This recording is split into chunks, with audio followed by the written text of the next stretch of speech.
I have the high privilege and the distinct honor of presenting to you the President of the United States.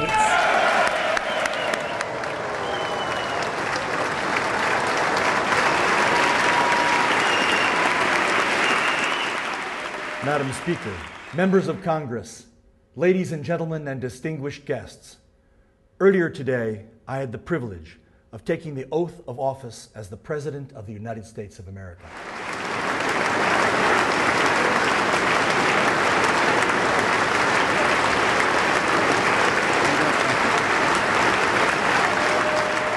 Tonight, my fellow Americans, I begin my term in office by declaring that our nation and all nations are on the threshold of a world like no other. We are not only proud citizens of the United States, we are also citizens of the world. All nations now depend on each other, and the United States of America now depends on all nations.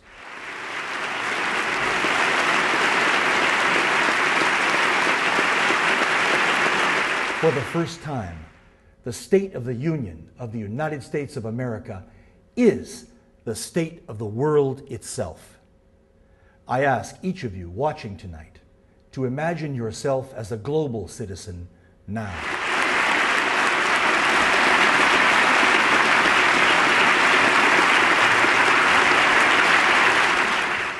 Because the destiny of our nation is tied to the destinies of all other nations, I will speak primarily of the world situation, for that is where America must now lead.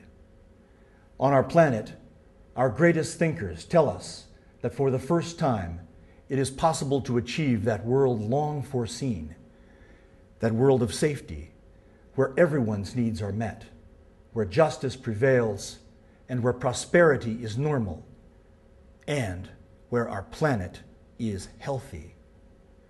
Yes, it is a new world, and many things are now possible. To reach that world of prosperity, justice, and sustainability, first, we must be safe. Then, we must provide for everyone's basic needs. Then, we must provide justice and rules that work fairly. Then, we must create an economy that benefits everyone on a sustainable planet.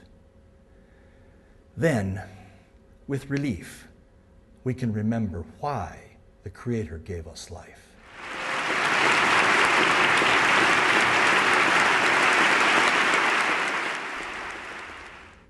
But despite this incredible promise, our world situation is dire. We are not feeding 2 billion of our own people when we could feed them. As I speak, U.S. military forces are in more than 100 nations, and 10,000 nuclear weapons are on hair-trigger alert. Dozens of our generals and admirals have stated that poverty, climate change, energy depletion, and environmental damage are now central national security threats to the United States of America. World oil production has already peaked, so gasoline prices are rising steadily, and we have not planned well for what to do next about our energy supplies. Hurricane Katrina and drought in Georgia are just the beginning of many climate-driven disasters. And we are running out of renewable resources faster than they are being replenished. In just 30 years, 1/3 of all renewable resources on Earth and in the ocean have vanished. Ladies and gentlemen, I cannot emphasize strongly enough that because of the simultaneous occurrences of these threats, it is in the vital interest of the United States of America and all nations to work together today to establish the wise and effective global rules that will work for everyone to protect our shared and sacred planet.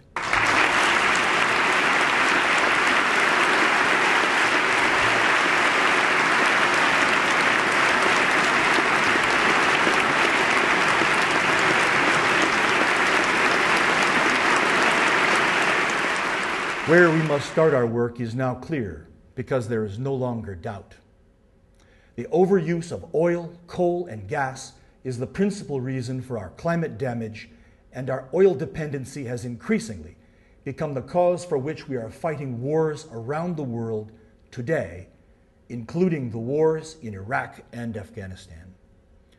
The United States is today importing more than 50% of our oil because of our increasing demands. World demand for oil is now growing more than 3 times faster than new oil discoveries, and remaining conventional oil reserves are increasingly remote, dangerous, and expensive to pump. Rather than make any serious reductions in our own oil and gas and coal usage, or develop alternative energy sources, we have instead stationed American troops in over 100 nations, largely to protect our oil supplies. We are spending half of our discretionary national budget, a whopping $500 billion every year on our military.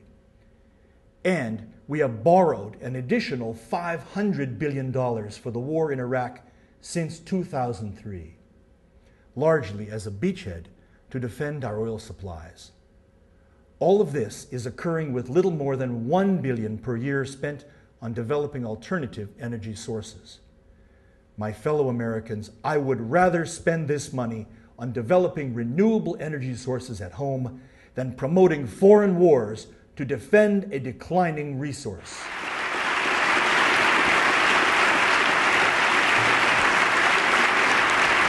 This is now a national emergency, and we must move quickly.